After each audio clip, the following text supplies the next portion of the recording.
Let's rewind the clock for a second. Beyond the fairy tales were spoon-fed as kids, with their sparkling crowns and lavish palace parties. Have you ever wondered what really went on behind the heavy doors of royal castles? Spoiler alert, it's not all waltzes and whipped cream. Peel back the velvet curtains and the dazzling world of queens and courts was grittier and a whole lot nastier than Hollywood ever lets on. Let's bust that fantasy wide open. If you picture court life as a parade of flowing gowns, glittering chandeliers, and subtly perfumed air, think again. The truth is far more disturbing. Medieval and Victorian courts weren't just uncomfortable. They were stewing in filth. Unwashed bodies, rotting food, and the stench of waste were the norm, not the exception. And the people who bore the full brunt of this grim reality?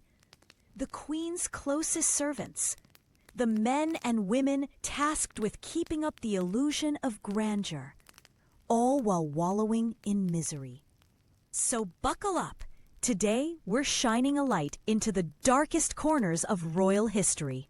What you're about to learn will make you see every period drama and royal romance in a completely different and, frankly, stomach-churning way. Now let's talk about cleanliness, or more accurately, the shocking lack thereof. In the Middle Ages, bathing was considered almost dangerous. People believed that hot water opened the body to disease. Yes, you heard that right. A nice warm soak, the ultimate act of self-care for us now, was thought to be a risky move. Queens themselves might only bathe a few times a year. Imagine months of unwashed skin covered not by refreshing soap, but by layer after layer of perfume, powder, and oil, and then cleaning those dresses by scraping crusted gunk and brushing away crumbs. In fact, many royal garments, even the fanciest ones, were only spot cleaned and rarely, if ever, properly laundered. Fast forward to the Victorian era, and though there was marginal improvement, most royal households still didn't have proper plumbing. Chamber pots, delicate name, disgusting function, were tucked under beds and behind screens in every room. And guess who emptied them? Loyal servants trudging up and down cold stone stairs at every hour. Imagine navigating a sleepless night, only to be summoned by the Queen to dispose of last night's excrement, because if you didn't, you'd be out on the streets before sunrise. And it wasn't just the smell, though the mix of sweat, suffocating perfume, rot, and the ever-present chamber pot must have been more potent than any poison. But the sheer physical proximity to disease. Servants lived cheek to jowl in windowless attics or next to the kitchens, inhaling smoke and the stench of spoiled food. It's no wonder that many lost their sense of smell entirely after years spent breathing in all manner of filth. Let's not mince words. Being a royal servant was a health hazard. Forget deodorant or toothpaste. Those didn't exist. Sores, infections, and lice were standard occupational hazards. Just picture it. Peeling off a queen's undergarments after weeks without a change and discovering angry red rashes, or worse. And every day, servants had to deal with lice, painstakingly combing them out of royal hair and gowns, knowing full well those tiny jumpers could infest their own heads next. Medical help? Not a chance. While the nobility could summon the best apothecary their riches could afford.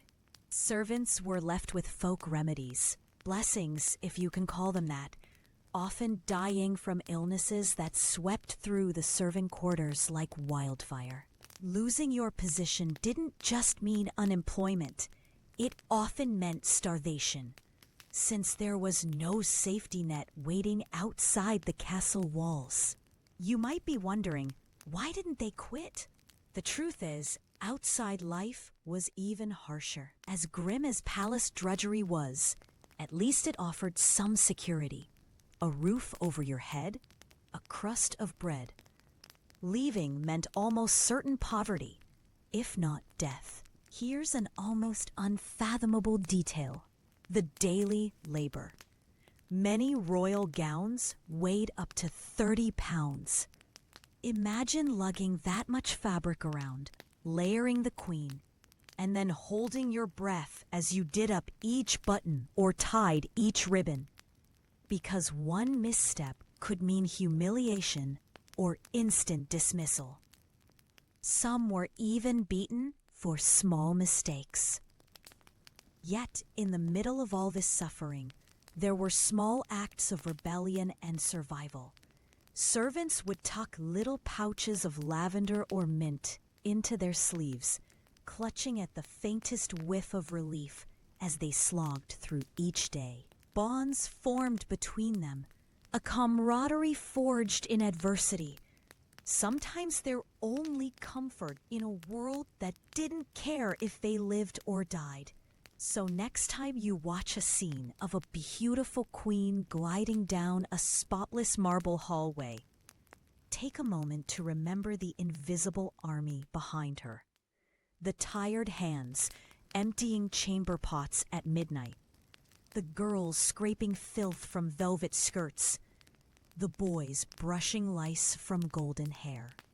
These were real people who endured hardship most of us can't even imagine, all to preserve the sparkling illusion we still adore today. And now, I want to hear from you. Could you have survived in those conditions? Would you have braved the filth and danger? Or given up at the first whiff of month-old perfume? Share your thoughts in the comments below. I'm genuinely curious. If you found these hidden truths eye-opening, don't forget to like this video, hit subscribe, and spread it to someone who still thinks royal life was all ballrooms and banquets. We've barely scratched the surface of history's uncomfortable secrets. And trust me, it only gets crazier from here.